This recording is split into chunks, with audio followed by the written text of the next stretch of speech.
Assalamualaikum warahmatullahi wabarakatuh.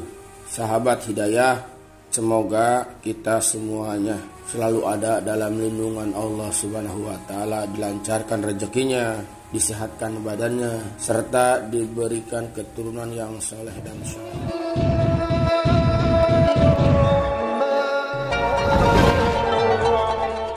Dalam kesempatan ini, Hidayah Media Official akan membahas tentang hukum membakar dupa di kuburan. Ada orang yang bertanya makam atau ziarah kubur, misalnya kuburan orang tuanya atau keluarganya, dan dia membawa dupa atau kemenyan atau kayu gaharu atau wangi-wangi.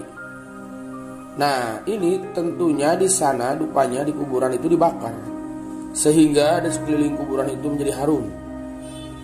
Kira-kira gimana dalam pandangan Islam? Apa yang pertama kali terlintas di pikiran kita ketika mendengar kata dupa atau membakar dupa atau menyan dan lain sebagainya? Sebagian dari kita mungkin adalah langsung terasosiasi dengan tradisi masyarakat Hindu atau Buddha. Sebab memang masyarakat Hindu atau Buddha seperti yang kita lihat di Bali dan beberapa tempat lain misalnya, selalu membakar dupa ketika sedang beribadah atau berdoa. Jadi dupa seakan menjadi identik dengan tradisi Hindu dan Buddha.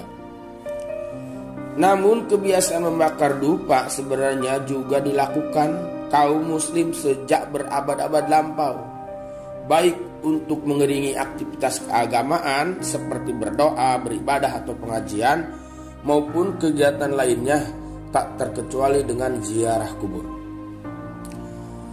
Namun seiring perjalanan waktu, entah sebab apa, pembakaran dupa seakan dicap sebagai tradisi agama lain atau kaum, sehingga kaum muslim dilarang atau diharamkan melakukannya.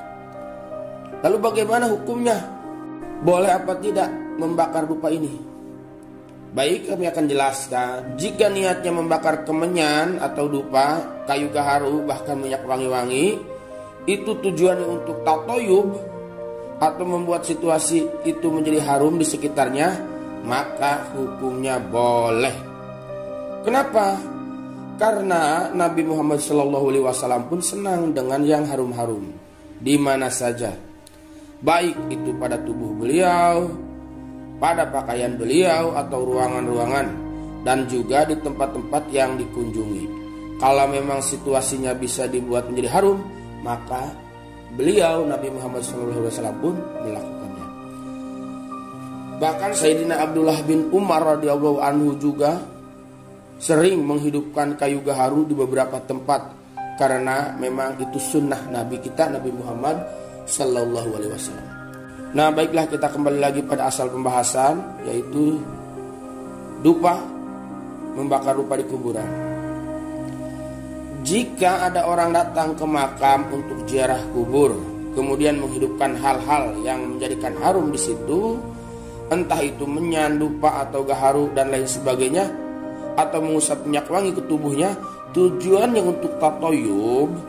Tatoyub itu membuat wangi-wangi atau berwangi-wangian atau membuat tempat itu wangi, harum, maka boleh, bahkan sunnah.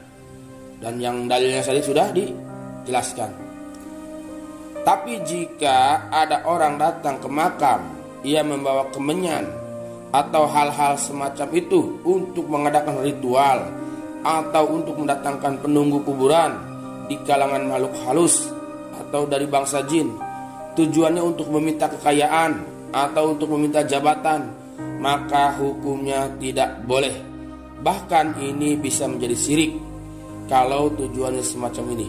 Nah, inilah yang dikatakan bid'ah dolalah.